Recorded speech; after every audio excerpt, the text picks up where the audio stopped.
Life isn't always white or black. Some people call this the gray area, the middle ground, a compromise, etc. These don't exactly all mean the same thing, but what I'm going to refer to, what I want to do, is just bending the rules. What rules, you ask? Well, once upon a time, I set up rules for myself in this world in episode 1, I believe. No AFK fishing, no TNT duping, no amidst.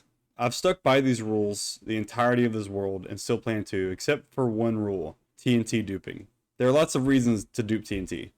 Concrete blast chambers, tree farms, bombing machines, or world eaters. I've always wanted to have a dedicated perimeter or area of my world for pixel art, and just nonsense builds that don't really fit anywhere else.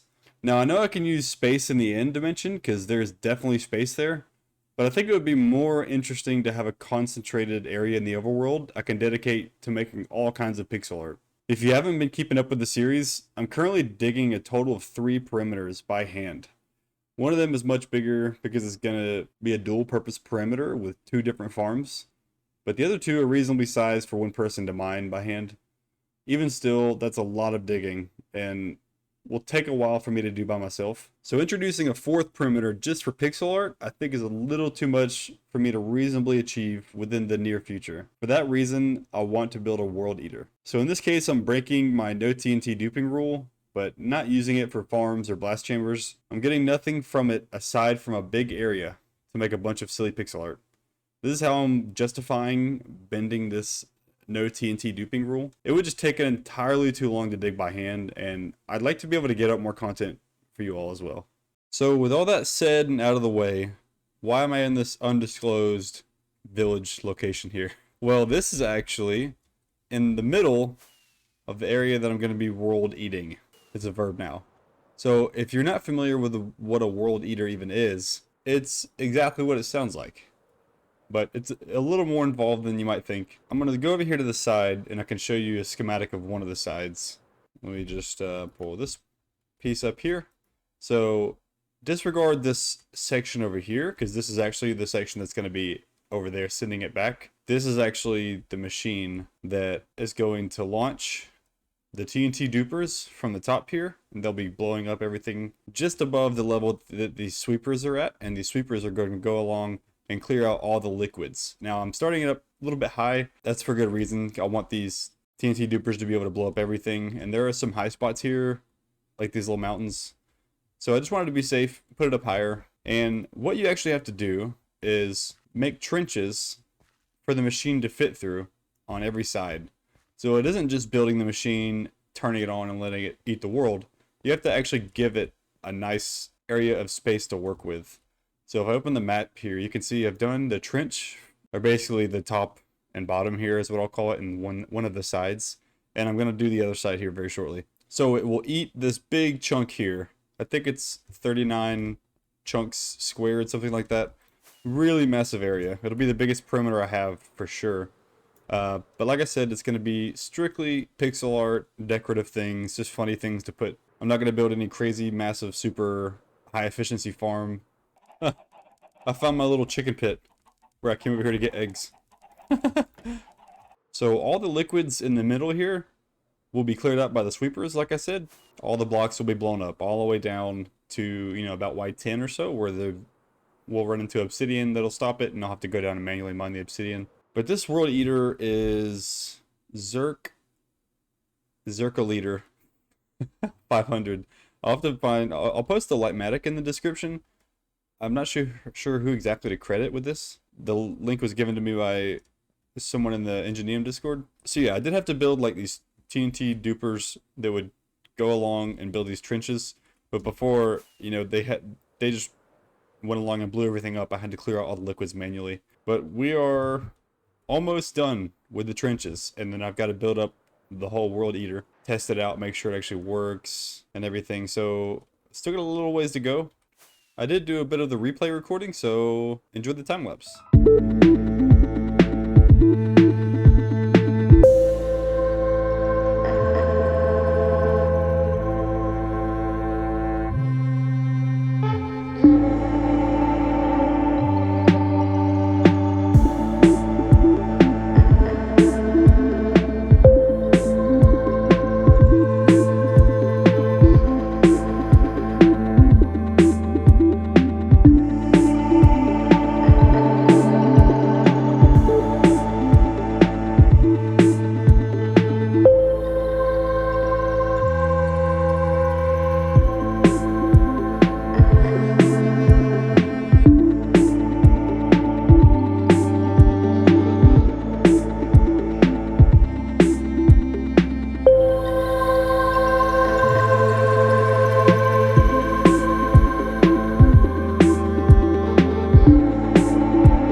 So the trenches are done all around this whole perimeter here.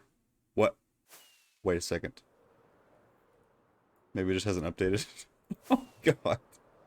Imagine if it had some kind of chunk error as I reloaded the world. I know I've got this thing bombed out. There we go. Okay, that had me worried for a second.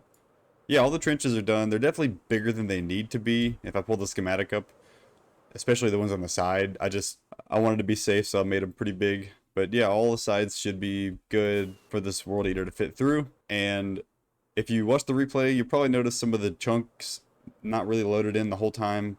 That's a bit on my part and a bit on just the weirdness of bots loading chunks. They don't really, the carpet bots. So it kind of followed me around, and sometimes I would just AFK while the TNT bomber was going, and sometimes I would follow it and try to pick up lava and water and all that. Yeah, sorry about that, but it should have gotten the gist of what I did in the replay, hopefully, in the time lapse. So I've done more bucket scooping of lava, I think, than I ever have before. Let's see, bucket uses 41,000. Yeah, I scooped up so much lava. There's entirely too much lava here in the overworld, in my opinion. But now all we have left to do is build the World Eater. We've got plenty of room on every side for it to fit through. And I know this is a lot of off-camera work, I guess, even though I'm recording it and putting it as a time-lapse. So this episode may come out a little bit later than I'd like it to. Maybe a few weeks after episode 47, and I might even have to break up this one just so I can have an episode out. Kind of a huge hill to climb building a World Eater. It's a lot of preparation, a lot of building, and before you can actually turn it on and just send it and let it do its thing. And I want to do a really good time lapse of that too, so I want to position myself and render enough chunks so the whole thing's rendered in and have a really cool time lapse. So let me get to building this World Eater, and we'll see how that goes.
And there it is in all its glory. This is the side with the TNT bombers, and just out of render distance, there we go. We can see the return side where it sends it all back. Moves it down one, sends it back. So I think I might need to find any obstructions that are somewhere in the world here. Go ahead and take them out, especially in this village if there's any tile entities like a furnace in this blacksmith building, for example. So I'll be honest, I've already started testing this thing in a test world, and there is an issue that I'm running into. My frame rate just is obliterated. It's barely playable, like 5 or 10 frames a second, if that.